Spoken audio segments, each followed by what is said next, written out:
존경하는 스님, 삼보에 의하옵고 법문 듣기를 청하오니 자애를 베푸셔서 법을 설해 주십시오.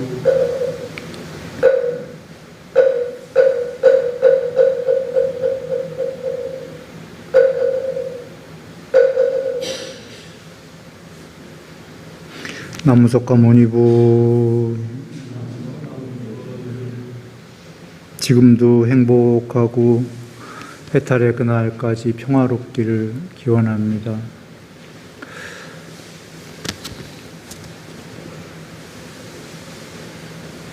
반갑습니다.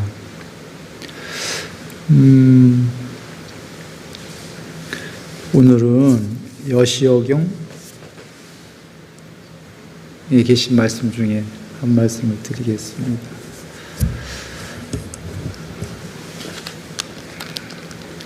간략하게 요약하면 먼저 들어가기 전에 부처님께서 스님들에게, 제자 스님들에게 공덕의 과보를 두려워하지 마라 그러셔요. 보통은 공덕 지면 좋지 않아요? 공덕의 과보는 행복과 같다 그러셔요.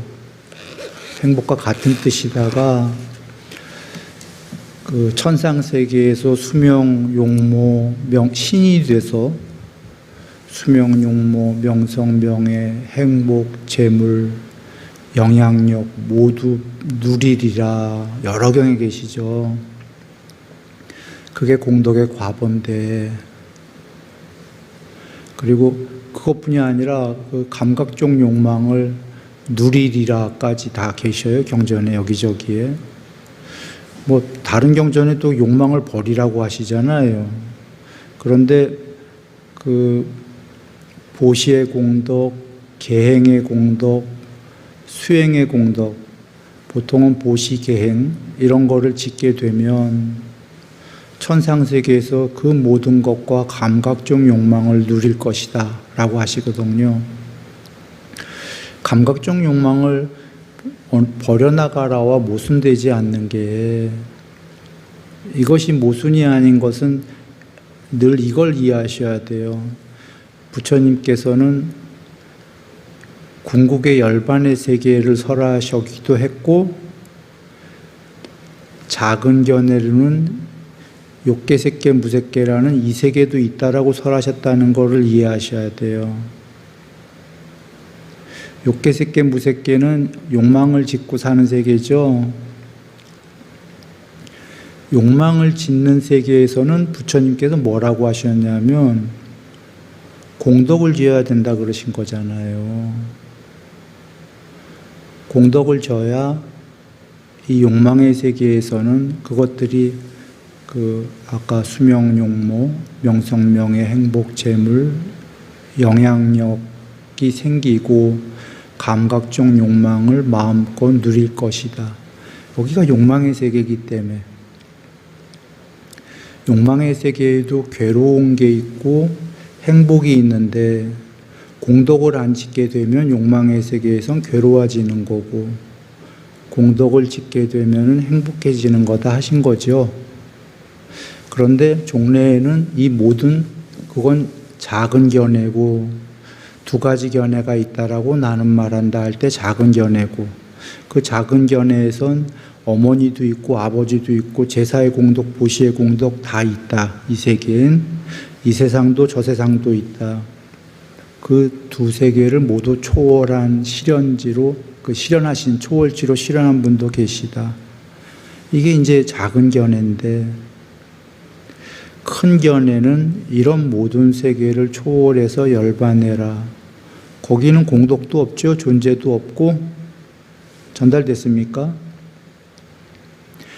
그 열반이라는 세계를 가기 위hen 탐진치를 소멸해야 되니까 점진적으로 조금씩 줄여가야 되는 거고, 그러나 열반하기 전에 이 세계에서는 공덕을 누려야 되니까 이 세계에서는 공덕의 과보를 쌓아야 되는 거고, 공덕을 안 쌓게 되면 밑으로 파멸처로 향하게 되는 거고, 그런가요? 요약한다면 이 세상 욕계, 색계, 무색계라는 이러한 세계가 있고 그게 작은 견해고 그것을 모두 초월한 아까 세계와 존재가 있고 그 세계와 존재를 모두 초월한 열반이라는 세계가 있다.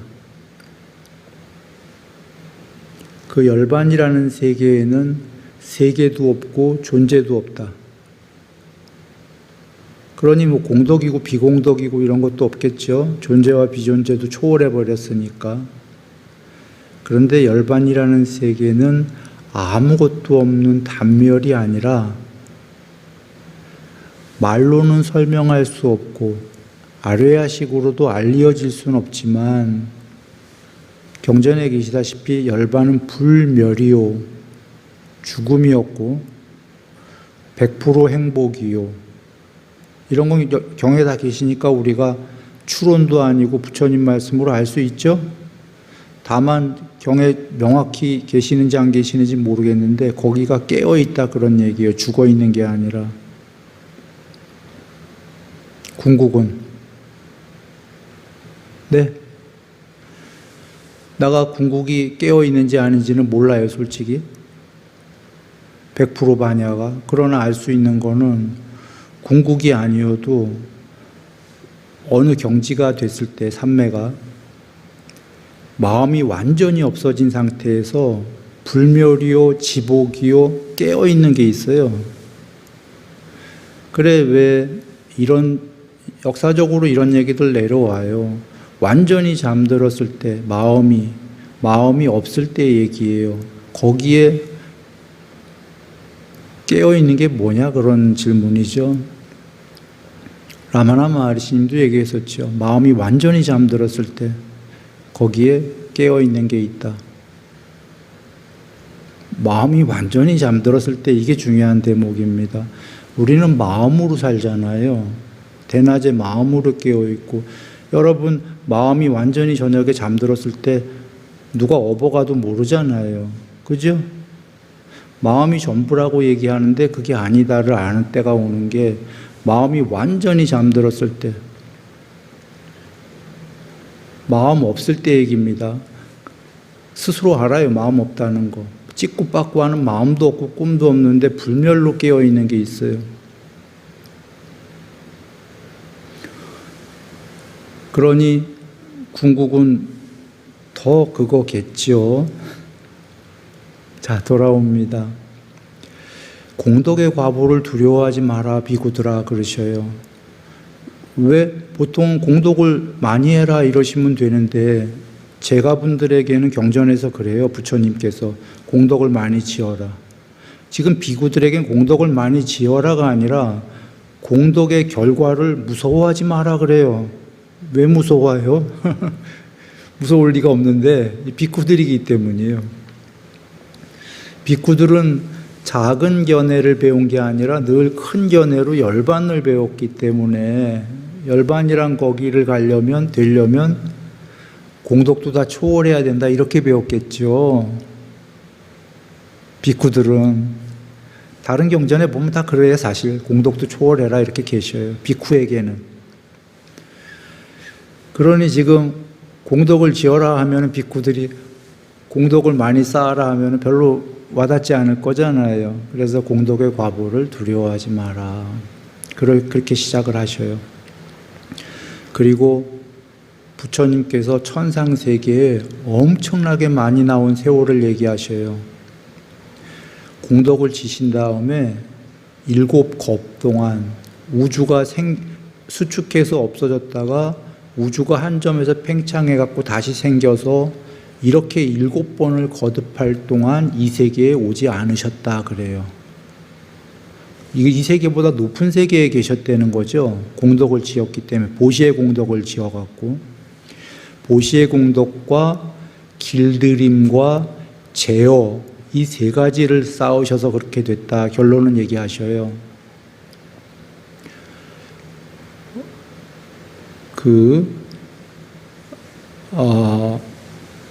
그래서 7겁 동안 안 오시고 광음천에 계셨다. 그리고 이제 7겁이 되니까 우주가 생기고 멸하고 한 7번째쯤 되니까 범천으로 내려오셔요. 대범천. 이 우주가 생겼을 때 텅 빈 범천궁에 제일 먼저 나셔요. 이 우주에 제일 먼저 와. 다른 경에도 계셨었죠? 아마 세기경인가 어딘가. 그래서 당신께서 유일자셔, 이 세계에. 근데 아무도 없어. 맨 처음에는. 그 기억들 나세요? 나중에 그래서 이 세계에 중생이 있었으면 하니까 순차적으로 저기서 다른 높은 세계에서 돌아가신 분들이 내려오시잖아요. 여기 생기시잖아요. 범천으로도 여러 번 계셨고, 그 다음에 신들의 왕 싹가로 36번인가 오셨다고 써 있어요. 여기 이 욕계의 유일자로. 그리고는 전륜성왕으로 몇백 번 오셨다고 계셔요. 그래서 지금 한번 생각해 보세요. 어마어마한 세월을 전부 거의 신들의 왕 이상이시거나 신들의 왕이시거나 36번을, 신들의 왕 범천의 수명이 7이요, 7. 이 우주가 생기고 멸할 때까지가 수명이에요. 36번 싹 하시고 신들의 왕이고 도대체 얼마나 오랜 세월을. 그리고는 전륜성왕으로도 몇백 번으로 오셨다 이러셔요. 이 정도면 어느 공덕을 쌓았기 때문일까요? 어마어마하시죠. 지금 세월로만 따져도 무슨 공덕을 지셨길래 이렇게 지금 막 그냥 엄청난 과보를 받으신 거잖아요. 그래서 부처님께서도 곰곰이 생각하셨나 봐요. 그 당시에 부처님이 아니시죠. 내가 도대체 무슨 과보를 좋은 걸 쌓았길래 이 정도로 정말 끝내줬지?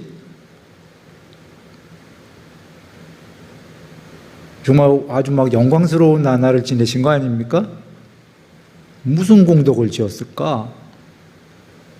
하고 곰곰이 생각해 보시니까 그 3가지를 지신 걸 알아내신 거예요.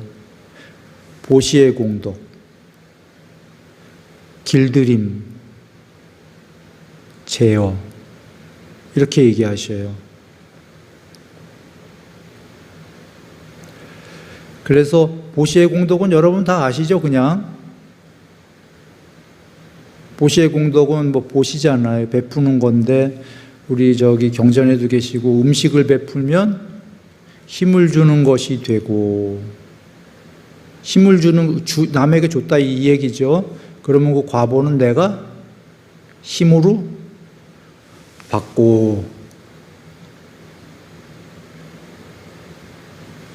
탈 것을 베풀면 안락함, 평안함을 주는 것이며, 그러면 나가 과보로 평안함을 받게 되고, 이번 생이든 다음 생이든 인연이 맞는 언젠가에는.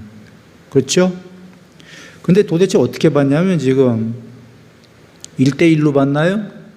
하나를 주니까 하나를 받고 이건가요? 하나를 주면은 1경으로 받고 해요. 전에 체스판이 62개든가 60몇 개든가 칸이 그렇대요. 내 체스 알고 하는 소리는 아닙니다. 체스는 잘 모르니까. 60몇 개인가 그런 모양인데, 전에 그거 있었죠. 경전 말씀에 쌀알 하나를 맨 처음에 올려놓고 그 다음 판에 2배씩 올려달라고 그런 조건을 걸었었던 거예요. 2알, 두 번째 칸에, 세 번째 칸엔 4알, 8알. 지금 몇 알 안 되죠? 64번째인가 62번째가 하면 몇 알입니까? 예? 100경인가 경이 넘어요. 여기 경이라는 건 지금 어떤 숫자냐? 1억,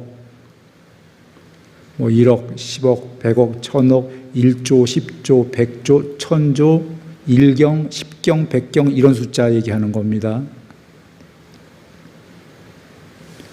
아니, 하나로 시작했는데 2배씩 60몇 칸 가니까 경이 넘었어요. 황당하죠. 60몇 번밖에 안 했는데. 그거 60몇 번이 아니라 600번 하면 어떻게 될까요, 여러분? 60몇 번 한 알로 했는데 경이 넘었어요. 딱 한 개 갖고 시작했는데. 이론 돈으로 생각해 보죠. 1원으로 첫 칸에 1원 놔주세요. 두 번째 칸에 2원 놔주세요. 이렇게 가면 경이 넘는 거예요.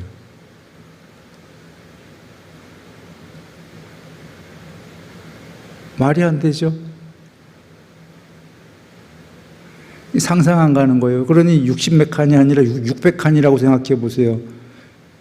그 숫자는 상상이 아니라 불가사의한 숫자예요.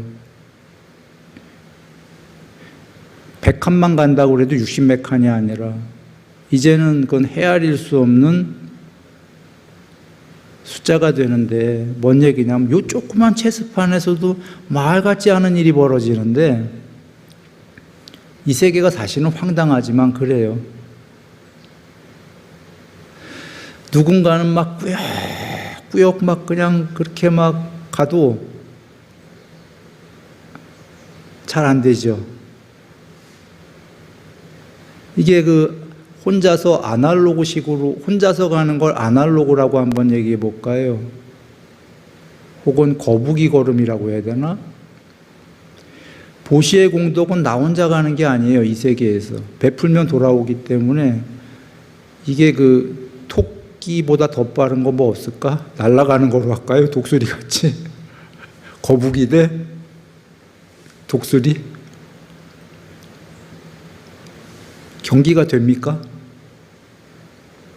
하나는 기어가고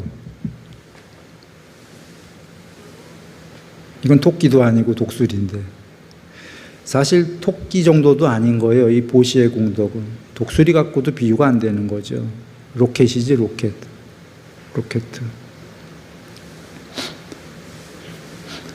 그래서 다른 경전에도 동물에게만 해도 1000배인가 10,000배인가 사람에게 하면 10만 배 갑자기 막 1000만 배, 억배 공부된 분한테 하면 헤아릴 수 없다부터 막 나가는 거죠. 지금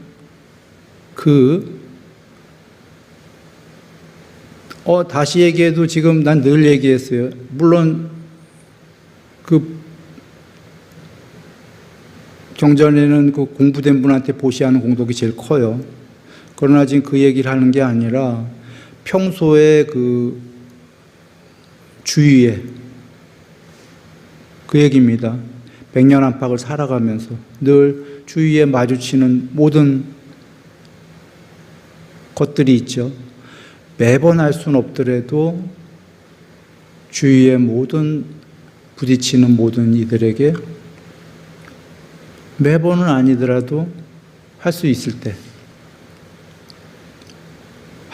때 음식을 베풀면 분명히 그 음식은 엄청난 힘으로 나한테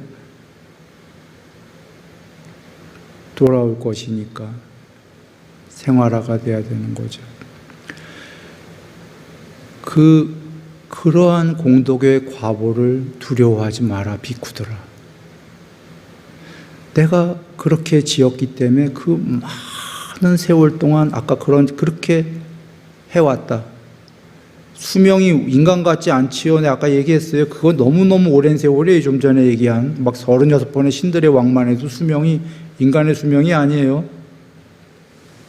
그것만 해도 우리가 보기엔 셀 수 없는 세월인데 전륜성왕만 해도 8만 몇천 살이죠. 그래, 인간의 수명이 100년이 아니에요. 몇백 번을 다 갖춘 왕으로 오셨단 말이에요. 보물들도 다 갖고.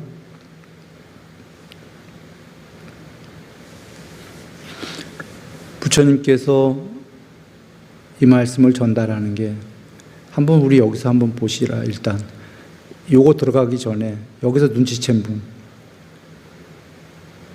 천상이 있다 없다?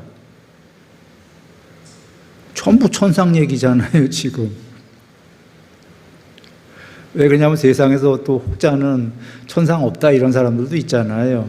또는 천상과 지옥은 마음이 만든 거다, 그런 거 없다 이렇게 얘기하는 사람들 있잖아요.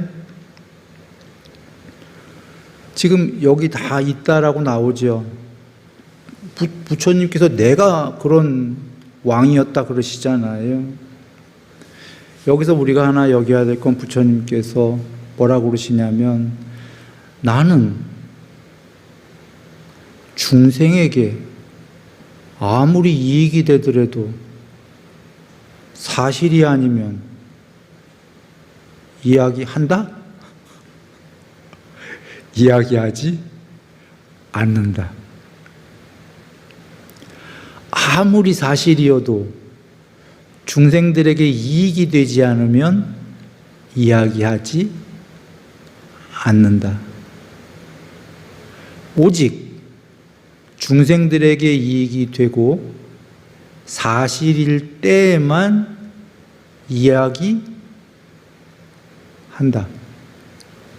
그러면 지금 이 말씀은 비쿠들에게 하시는 건데 비쿠와 중생에게 이익이 된다. 이 이야기는. 그리고 완벽한 사실이다. 맞습니까? 오케이. 여러 군데서 얘기하시는 거 지금 부처님께서 거짓말인데 천상이 있다 이러시는 게 아니라 가야 된다 그러시는 거예요.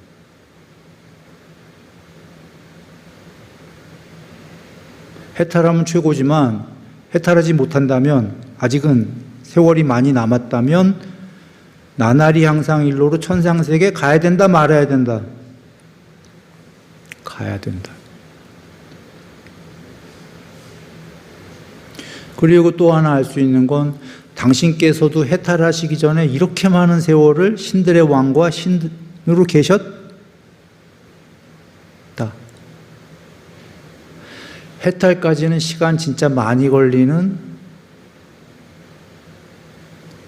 것이다.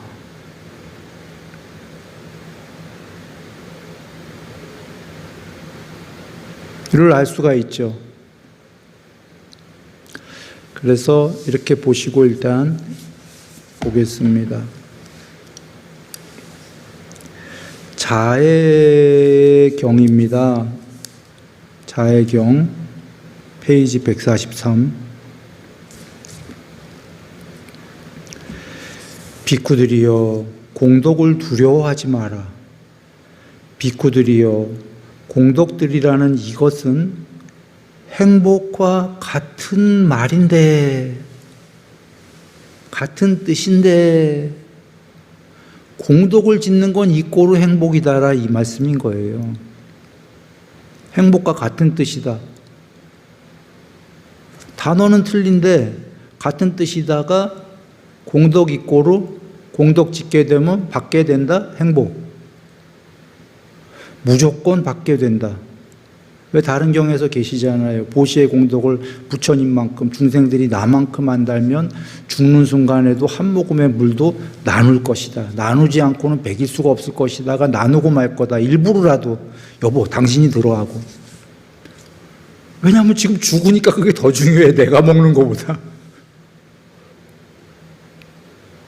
왜인지 이해되시죠? 지금 한 모금 내가 지금 목말라도 어차피 나 죽을 거니까 당신이 마셔. 당신들이 마셔. 어차피 죽을 거면 죽자마자 더 받아야 되잖아요. 그죠? 동의어다. 근데 중생들은 잘 모른다. 동의어도 그냥 동의어가 아니라 아까 얘기했어요. 체스판에 1번에서 60 몇 번인가가 본데 60 몇 번째에 도달한 동의어다. 첫 번째 한 알 대 한 알이 아니라.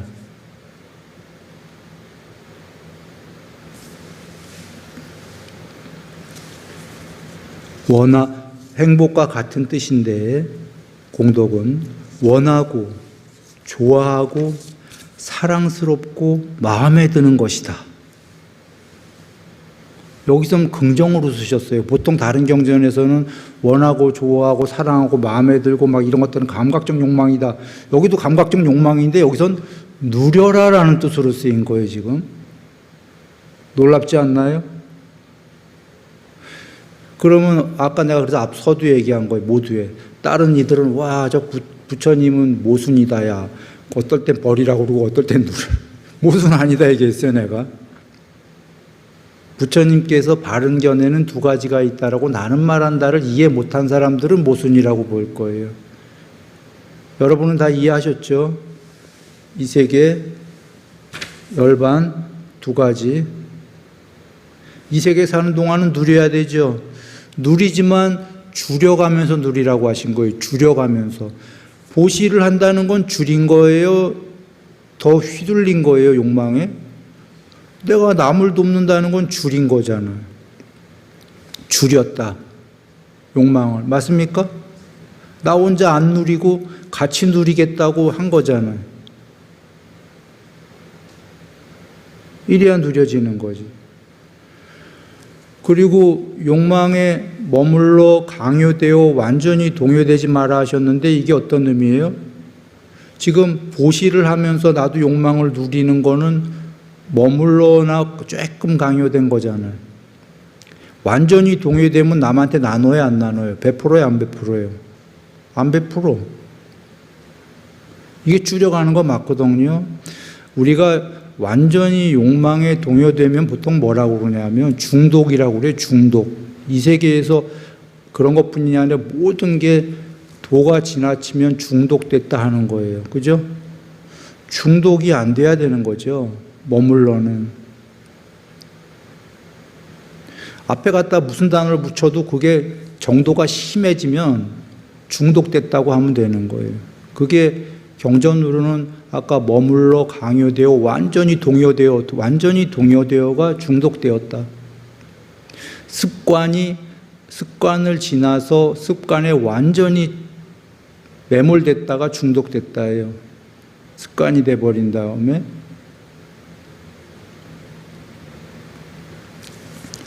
그래서 그렇게 되지 말고 이렇게 돌아와라. 나는 오랜 세월을 지어온 부처님 말씀인 거예요. 쌓아온 공덕들로 인해 오랜 세월 동안 원하고 좋아하고 사랑스럽고 마음에 드는 과보, 결과를 누렸다. 그 오랜 세월이 앞서서 얘기한 그 막 신들의 왕서부터 얘기 드린 거예요. 다, 이 감각적 욕망을 다 누렸다는 거죠. 전륜성왕 때도 다 누리셨잖아. 그런데 절제하면서 누리셨잖아. 이걸 아셔야 돼요. 그래서 여기 지금 절제가 나오는 게 보시, 길들임, 제어 이렇게 나오잖아. 우리가 제어라는 거 보통 그 뭐라고 그러죠? 절제라는 말도 쓰고 하죠. 물론 제어는 절제보다 더 강력한 단어예요. 왜? 우리가 욕망을 누려도 절제하면서 누려라 이런 단어 쓰잖아요. 그게 완전히 동요되거나 아까 중독되진 않을 정도까지 누려라 할 때 절제해라 이러잖아요. 전륜성왕이실 때도 절제하면서 누리셨지 방탕하게 누리셨나요? 아니죠. 누릴 때도 절제하면서 누리는 거, 우리는 이런 걸 배웠잖아요. 그래, 지금 그 말씀인 거지 방탕하면서 누려라 아닌 거죠. 절제하면서 오랜 세월 동안 원하고 좋아하고 사랑스럽고 마음에 드는 결과의 과보를 누렸음을 잘 안다. 보시의 공덕을 지었기 때문에. 그리고 7년을 자애의 마음을 닦았다. 이게 중요한 대목이에요. 뭘 자애의 마음을 닦았는지는 안 나오셔요. 그러나 우린 다른 경전을 알기 때문에 알아요. 자애의 마음을 닦는 게 다른 경전에 여기저기 계시잖아요. 어떻게 계시죠? 동쪽 방향을, 서쪽 방향을, 남북, 시방에 그 맨 처음에 한쪽 방향을, 동쪽에 그 거의 없이 자애의 마음으로 모두 자애의 마음을 갖는 거죠. 모든 세계와 중생들에게 자애의 마음을 가지리라. 예?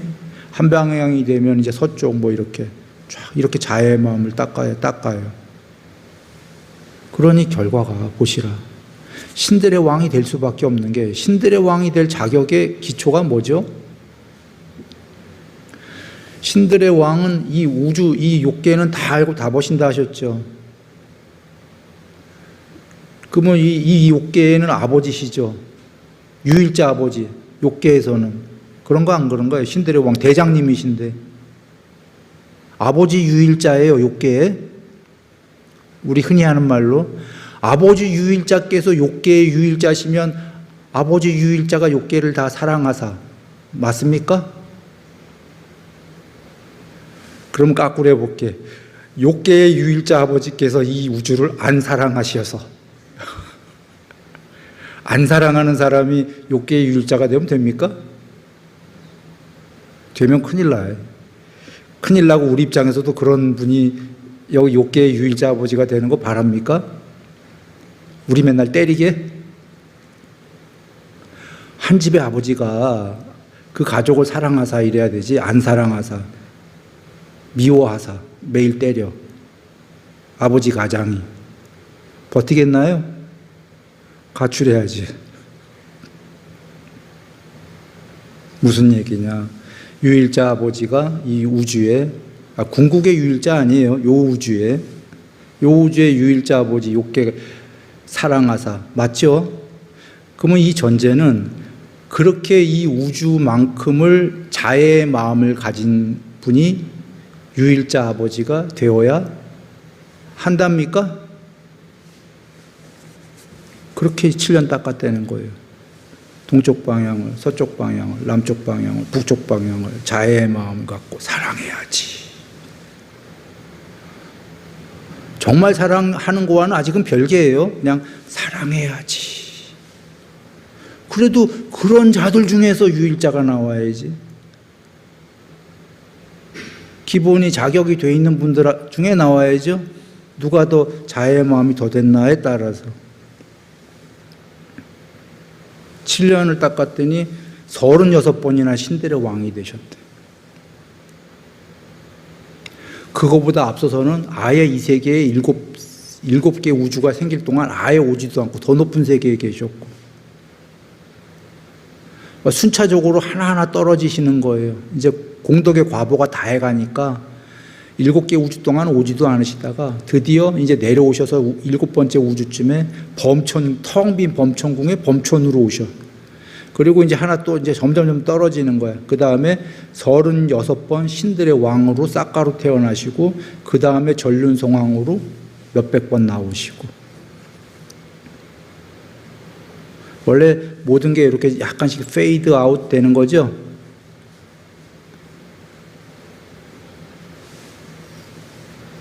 그래. 7번 동안 7년을 자애의 마음을 닦은 뒤 7번 동안 우주가 수척후하고 팽창하는 겁 동안에 이 세상에 다시 돌아오지 않았다. 비쿠들이여, 세상이 수축하고 있는 겁 동안 나는 광음천에 있었다. 광음천이면은 초선천상이 3개예요. 그 중에 레벨이 제일 높은 데예요. 광음천. 왜 우리가 우주가, 다른 경에 계셔요. 우주가 싹 멸망할 때, 수축해서 싹 멸망할 때 가는 데가 광음천이에요. 그때는 운 좋아서 가는 거예요. 자기가 공부 닦아서 가는 게 아니라 우주가 멸망하니까 그 중생들이 파멸할 수는 없으니까 윤회해야 되니까 우주가 다시 생길 동안, 우주가 한참 동안 휴직이 들어가요. 휴직이, 쉬는 시간. 그래서 쉬는 시간 동안에 가 있을 데가 없으니까 광음천으로 가는 거죠. 행운이죠, 행운. 자기 공부 안 닦아도 간 거니까. 그런데 부처님께서는 지금 보시의 공덕을 짓고 자애의 마음을 7년 닦아서 행운이 아니라 스스로 자격이 있으셔서 광음천에 가서 계셨고, 우주가 7번 생길 동안 내려오실 만도 한데 안 내려오셨다는 거예요. 광음천에서. 나는 이 세계에 7번 동안 이 세상에 돌아오지 않았고 광음천에 있었다. 세상이 수축하고 있는 겁 동안, 그러니까 수축하고 우주가 멸망해서 휴지기에 있는 동안에 광음천에 계셨다. 여기서 여러분 알 수 있는 거, 아까 그 다른 경도 얘기했지만 광음천은 요 욕계에 속한다, 안 속한다? 수학적으로. 욕계가 없어졌는데도 있으니까 우주에 속하는 게 아니죠. 오히려 우주가 광음천의 부분 집합이라면 집합일까? 오케이. 여기서 하나 이해하셔야 돼요. 욕계가 싹 없어져도 색계, 무색계는 존재한다예요. 응? 자, 이걸 먼저 이해하고, 그리고 빅뱅 이론을 먼저 얘기하셨죠. 빅뱅을. 그렇게 하다가 7생 동안 안 오시다가 7곱 동안 세상이 팽창하고 다시 우주가 생길 때 나는 그때 7곱 이후에 텅 빈 범천의 궁전에 태어났다. 텅 빈 범천, 이 우주에 아무도 없을 때 제일 먼저 오신 거예요. 하늘나라의 비쿠들이요. 거기서 나는 범천이었으니 대범천이었다.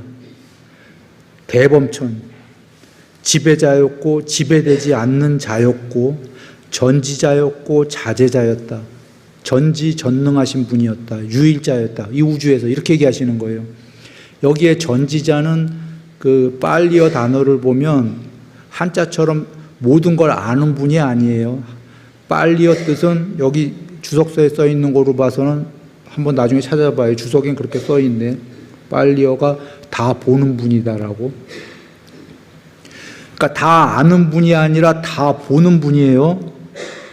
이거 중요한 게 다른 경전 여기저기 얘기했죠. 1만 개 세계의 신들의 왕은 1만 세계를 요 안에 여기다 뭐 과일 이름이 있던데 놓고 낱낱이 보는 거와 같다.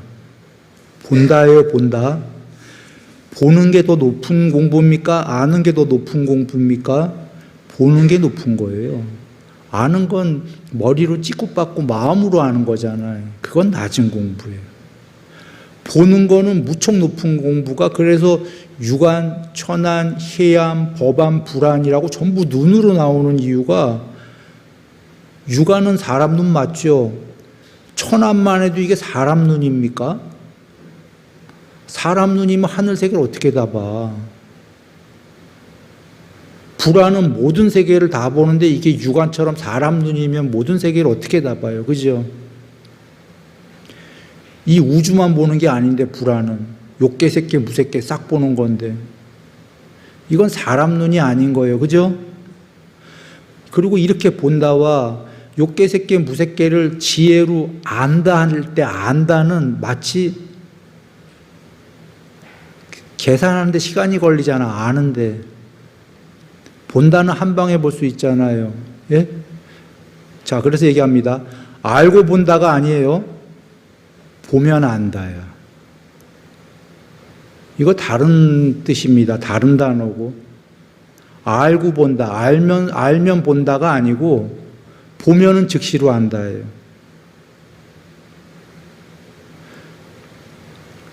실지 실견이 아니고, 그러니까 실이 다 실자, 다 알고 다 본다가 아니라 실견 실지여야 맞다 그 소리입니다. 다 봐야 다 보고 그러면 다 안다. 실제로 그런 경험들이 있어요. 우주를 한 방에 알려면 찰나에 1초도 안 되는 순간에 그거 막 우주 이것도 알고 저것도 알고 해갖고 1초 안에 즉각적으로 찰나에 1초보다 짧은 시간이 될까요, 안 될까요? 안 되겠죠. 알고 하면 이렇게 할까요? 숙명통으로 전생 볼 때 부처님께서 찰나에 다 보신 거죠. 1초도 안 걸리는 시간에. 모든 전생뿐이 아니라 전생이 어떤 용모였고 어떤 목장이었고 어떤 성씨를 썼고 어떤 음식을 먹었고 어떤 즐거움과 어떤 행복을 경험했고 이거를 머리로 마음으로 알고 하려면 한 생 보는 데만 100년 걸려요. 보신 거야 그냥. 보여진 거예요. 보면은 즉각적으로 알아요. 그거 계산해서 알고 자시고 할 시간 없어요. 찰나에 보려면. 지금 100년만 굴러가려고 그래도요. 필름이 100년이 찰나에 본 게, 찰나에 자기 사람 다 굴러가려면 찰나에 보기만 해도 바빠. 맞습니까? 100년만 본다 그래도 이해가 안 되죠.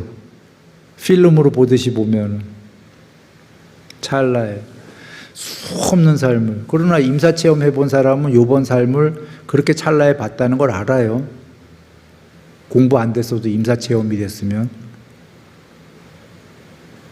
무의식에서 보여지는, 그러니까 마음이, 생각이, 의식은 오프돼 있어야 돼요. 오프.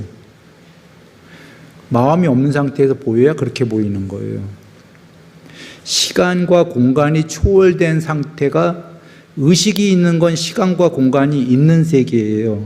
마음. 의식이, 삼매는 의식이 전부 없어지는 거죠. 아까 무의식, 죽음에 이르러서도 삼매는 아닌데도 의식이 오프, 정지된 거예요.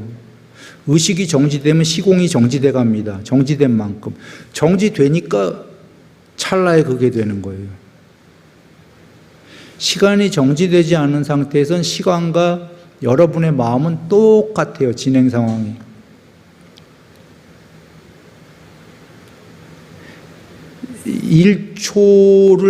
1초의 영상을 보려면 1초가 걸려. 여러분이 10분 영상을 보려면 10분 걸리는 거예요. 마음이 있는 상태에선 시간과 동일하게 간다. 마음이 정지된 상태에서는 시공간을 초월하기 시작한다. 초월이 돼야 아까 그런 일이 벌어진다. 시공간이 멈춰야 멈출 수 있다예요. 멈추는 거는 어떻게 멈추는데요? 얘야 멈춰라, 이런 방법은 없어요. 마음아 멈춰라, 그 방법이에요. 마음이 멈춰가면은 시공간 멈춰요. 돌아옵니다. 범천의 궁전에 태어났다. 범천이었으며 대범천, 지배자, 지배되지 않는 분이었고, 전지자, 여기 전체를 아는 분이 아니라 전체를 보는 분, 자제자. 자제자도 이 스스로 있는 분, 이 뜻이 아닌가 봐요, 한자가. 빨리어가 다른 뜻이라고 주석에 나온 것 같아요. 한번 나중에 찾아보고요. 여기는 뭐라고 나오냐면 빨리어가요.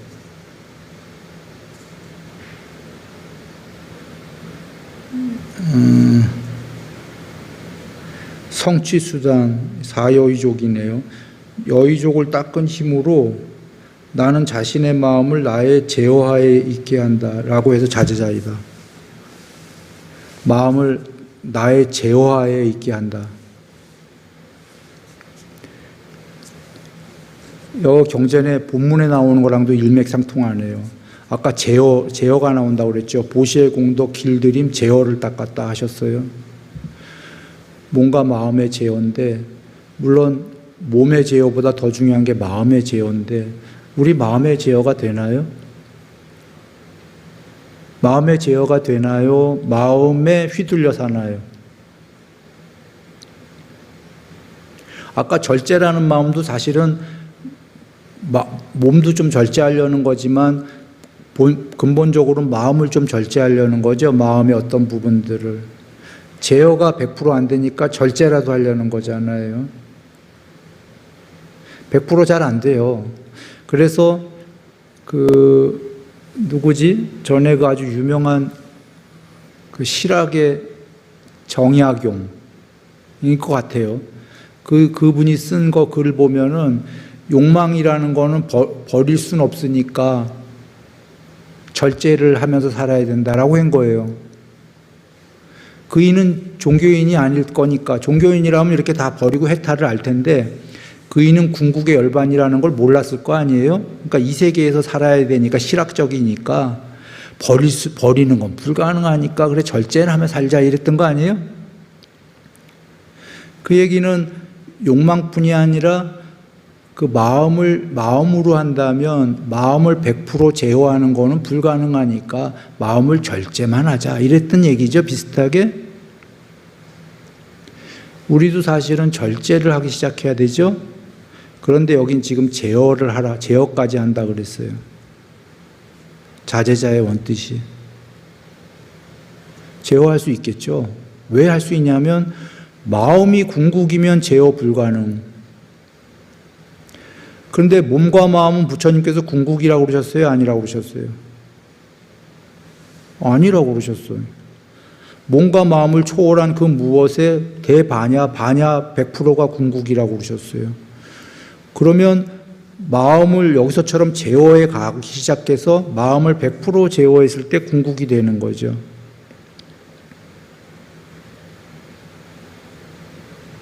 왜 다른 경에서 마음처럼 길들이기 어려운 거를 나는 본 적이 없다. 이거 너무 힘들다. 또 한편 거기서 바로 그러나 마음처럼 길들이기 쉬운 것도 나는 보지 못했다. 바로 반박하시잖아요. 모순되는 두 개를 얘기하신단 말이에요. 그리고 마음을 궁극이라고 믿느니 차라리 몸뚱아리를 궁극이라고 믿어라. 이경전도 계셨죠. 몸뚱아리는 그나마 변하려면 100년이 걸리는데 그리고 죽는데 조금 변해갖고 매일매일은 눈치를 못 채죠. 좀씩 늙는 거를. 마음은 조변석계 아침 저녁으로 변하는 건 둘째치고 그냥 1초에도 막 1분에도 막 몇 번씩 변하는 게 마음인데 그래서 마음을 나라고 믿느니 차라리 몸뚱아리를 나라고 믿어라. 이러셨어요. 그러니 지금 이렇게 마음을 우습게 얘기하셨잖아요. 이 마음 절제하고 제어하라는 말씀인 거죠.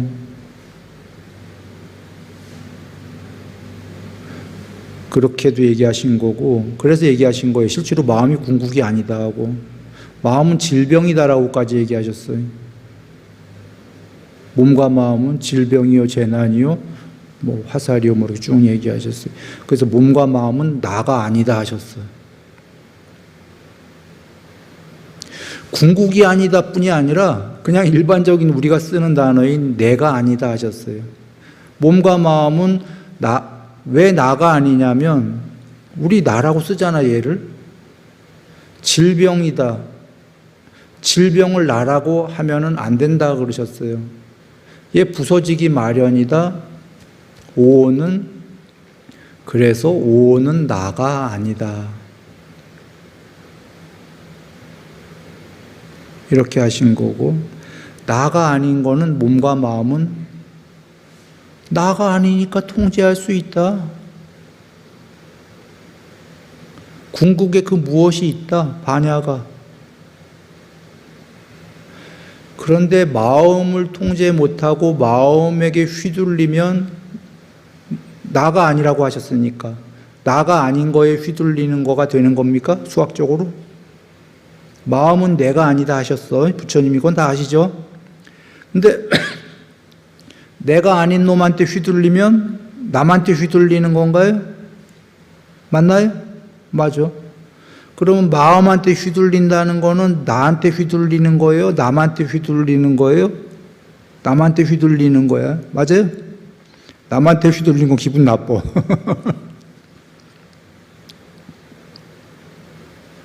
휘둘려도 나한테 휘둘려야지.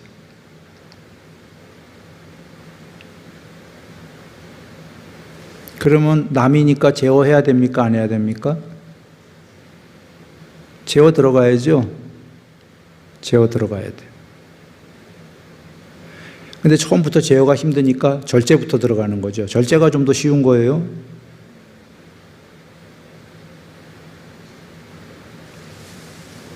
근데 그거보다 더 쉬운 거는 뭐예요? 그것도 힘들어. 길들임이에요. 그 순서대로 나온 거예요. 보시, 길들임, 제어. 길들임이 조금 더 쉬운 거예요. 제어보다. 길들임 구체적으로 몸과 말과 마음을 그 세 가지를 길들여라 하신 거예요. 몸과 말과 마음.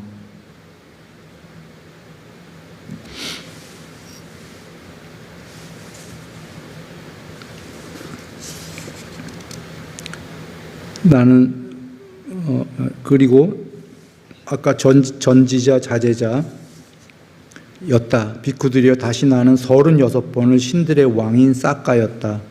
그리고 나는 그 후에 수백 번을 전륜성왕이었으니 정의롭고 법다운 왕이었으며 전륜성왕 때 사방을 정복한 승리자여서 7가지 보배도 두루 갖추었다.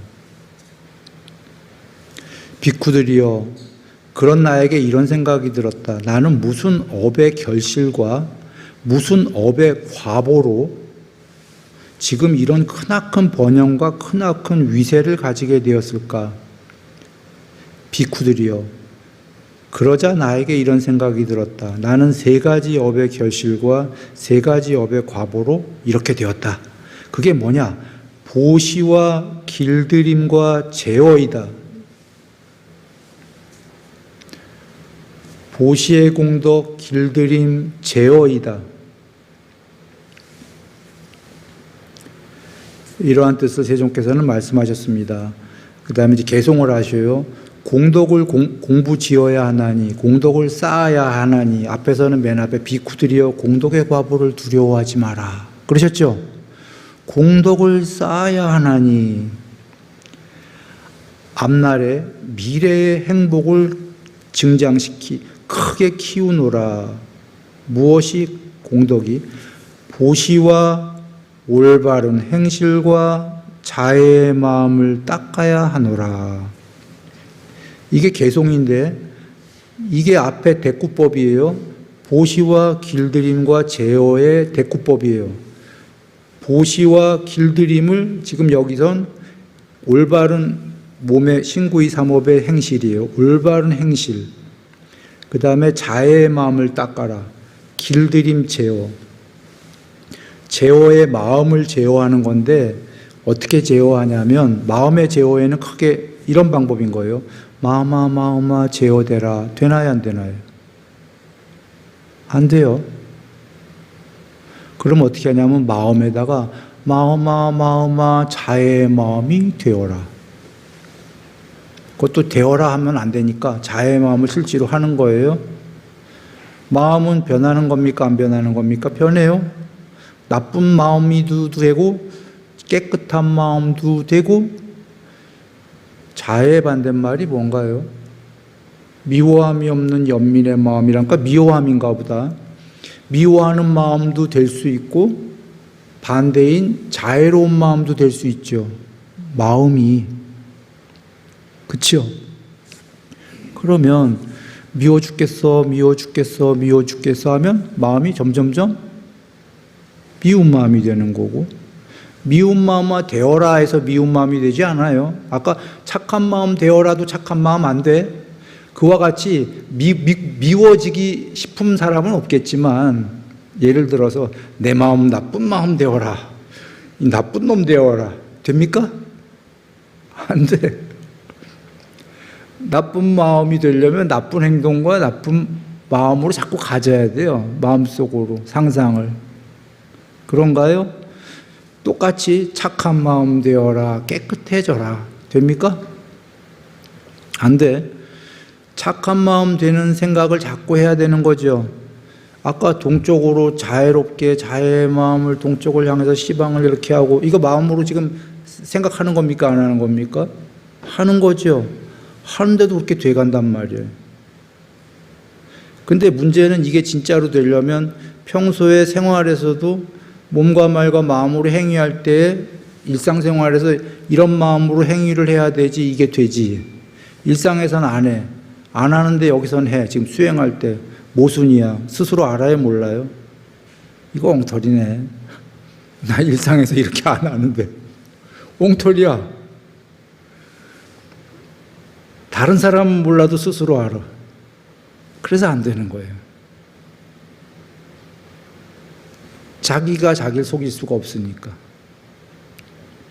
그러니 수행 때 이게 자애의 마음을 이렇게 하는 게 되려면 일상에서도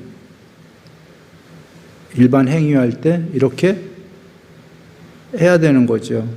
그러면 이게 되는 거죠. 그래서 올바른 행실, 보시와 올바른 행실과 자애의 마음을 닦아야 하노라. 이렇게 얘기하신 겁니다. 보시도 실천이죠. 그 다음에 더 나아가 올바른 행실한 거는 보시보다 더 어려운 거예요. 몸과 말과 마음으로 올바른 행실을 한다. 이거 실천이죠. 그리고 자애의 마음을 닦는다. 되죠? 이게 앞서서 얘기한 보시, 길들임, 제어 얘기하신 겁니다. 마음아 제어되라. 이거로 안 된다 이거예요. 똑같은 마음이니까 마음으로 자애를 닦으면 마음이 전부 자애를 향해. 그러면 나쁜 마음들이 전부 통제가 돼요.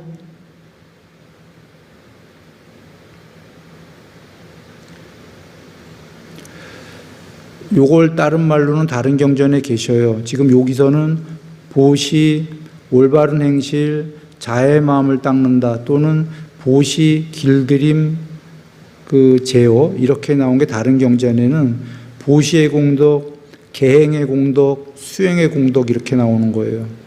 보시, 계율, 수행. 이거 어디서 많이 들어보지 않았어요? 이게 팔정도잖아 그냥.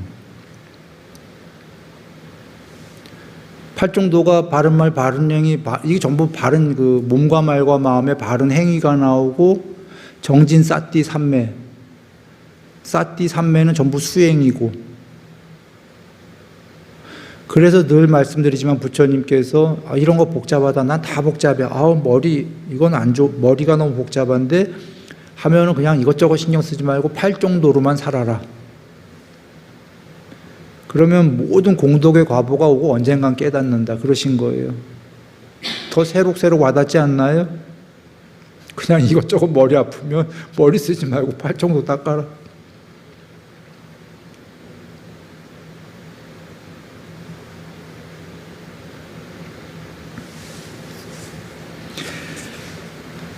자의 마음을 닦아야 한다. 행복을 가져오는 이러한 세 가지 법을 닦아서 악이 없는 행복한 세상에 현자는 태어나도다. 이러한 뜻 또한 세종께서 말씀하셨으니 이처럼 저는 들었습니다.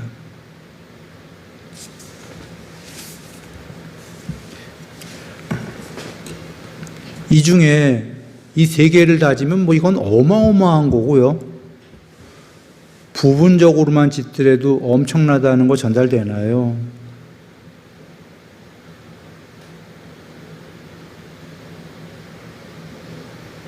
그런데 우리가 하다 보면 늘 주먹은 가깝고 법은 멀다 이런 얘기들 하지 않습니까?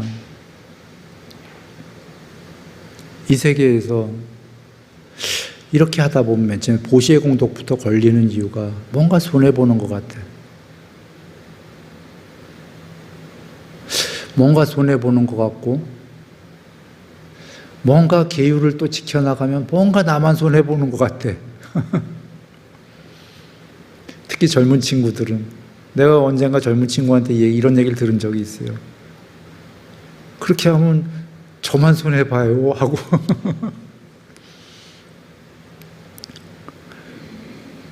그래서 어쩌면 불교는 아주 젊은 친구들 20대 이하나 20대 막 이렇게 잘 안 듣는지도 몰라요. 여기 훌륭하게 지금 젊은 친구들이 있는데 그래서 일반적으로는 불교가 다른 종교는 좀 젊은 종교고 불교는 좀 늙은 종교다, 노숙한 종교다, 좀 나이 든 분들이 하는 종교다 이렇게들 하는 이유도 어쩌면 그럴지도 몰라요.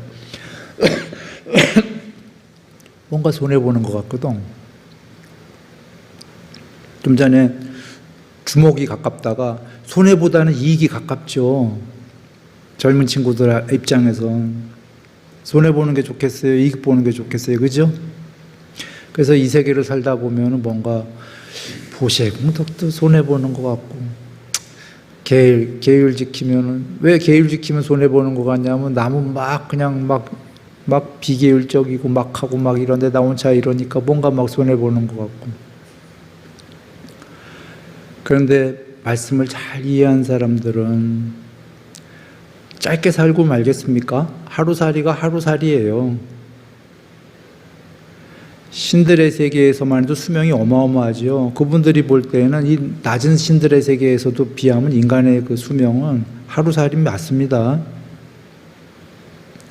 그리고 요번만 살고 말 거 아니잖아요. 윤회가 계속되니까. 아주 근시안적으로 보면 손해보는 것 같지만 멀리 보는 것도 아니다. 100년 안팎은 너무 짧은 삶이기 때문에 지금 뭐 36번 신들의 왕만 해도 중간에 이수명 지금 말도 못하는 거예요, 지금.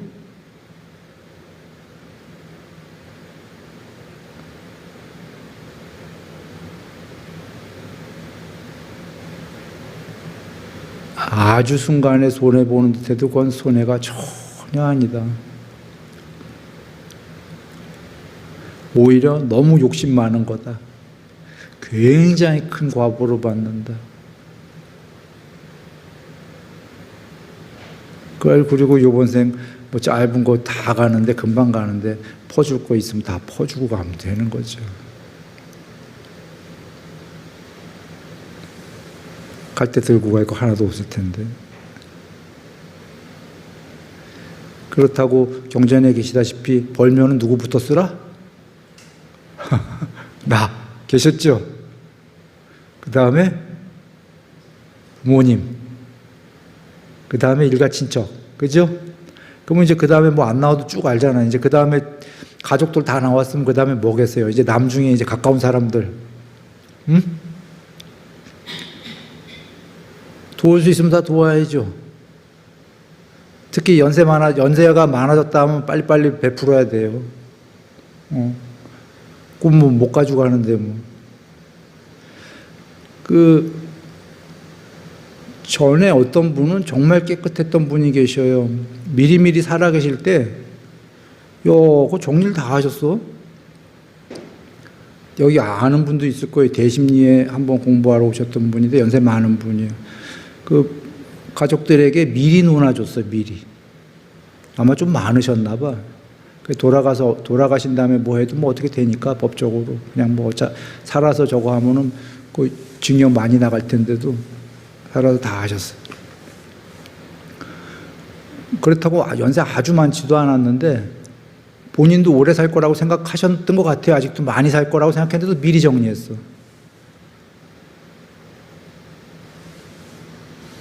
그리고 미리 정리하니까 마음이 얼마나 한가져요. 본인 명의의 건물 하나 남겨놨다고 들은 것 같아요, 나중에. 그거 외에는 조그만 건물. 그러니 더 굉장히 많았나 봐. 다 나눠주고. 본인 명의의 조그만 건물은 이제 돌아가실 때까지 그걸로 이제 먹고 산다 막 하셨던 모양이에요. 근데 그러고 나서 얼마 안 있다 돌아가셨어요. 오래 사실 줄 알았다는데 건강하셨거든. 그런데 목욕탕에서 들은 얘기로는 자주 오는 분이 아니었어요. 단계만 하고 안 나오셨어요. 그분은 1단계만 하고. 나중에 들은 얘기예요. 목욕탕에서 목욕하시다가 그냥 깨끗하게 가셨대. 아마 대중목욕탕인가 뭐 그러실지 모르겠어요. 여행 가듯이 깨끗하게 준비하고 가셨다. 아마 이렇게 한 것 같고, 실제로 내가 그 1단계 할 때 잠깐 봤고, 뭐 몇 번 보지도 못했는데, 봐도 알겠더라고. 이북에서 내려왔대요. 자수성가한 거예요. 힘들게. 근데 방일하지 않는 거 딱 보이고, 뭐 여러 가지가 보였어요. 아주 깨끗한 면모가. 그래서 절제 당연히 됐겠죠.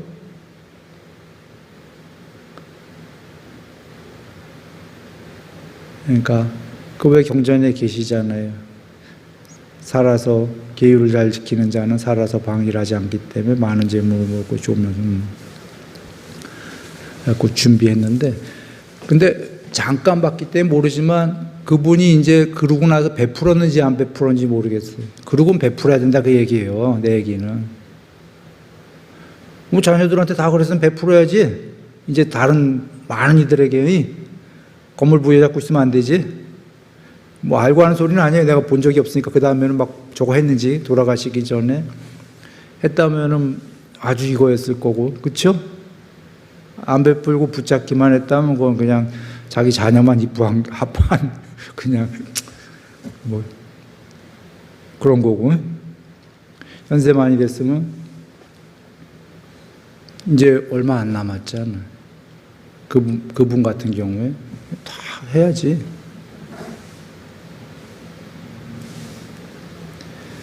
그 전륜성왕께서 몇백 번 왔다 그러는데 어떻게 하셨어요? 연세가 돼갖고 전륜성황일 때 그 UFO가 미확인 비행 물체가 그 문에서 사라지면, 어디로 날아가서 사라지면 내가 이제 죽을 때가 머지않았구나라고 해서 전륜성황 버리고 숲에 들어가 돛 닦는다 나오죠? 그러셔요. 그 숲에 들어가는 것도 수명이 얼마 안 남았다도 말이 얼마 안 남은 거지 우리처럼 뭐 몇 년 안 남았다 이런 거 아니에요. 꽤 많이 남으신 거예요. 왜냐하면 수명 자체가 한 8만 얼마가 되니까. 그런데 이제 그러니까 숲에 들어간 것도 세월이 꽤 되죠. 그래도 하여튼 그분 8만 얼마 수명에는 짧은 세월이잖아. 하려는 얘기는 이제 돛 닦으러 가잖아요. 우리의 삶을 잘 나눠봐서요. 요새는 한 100년 되죠, 이제? 80년? 연세 많은 분들은 8, 90? 해서 한 10%, 10여 년 남았다 하면은 베푸는 삶을 살아야 됩니다. 그렇다고 경전에 계시다시피 아까 그 자녀들 논아준 것까지 잘했거든, 그분? 그 다음에 했는지 안 했는지 모르는데 그 다음에 싹 베풀어야 돼. 10여 년 동안 싹 베푸는 삶을 살면 돼요. 늘 행복하시기 바랍니다.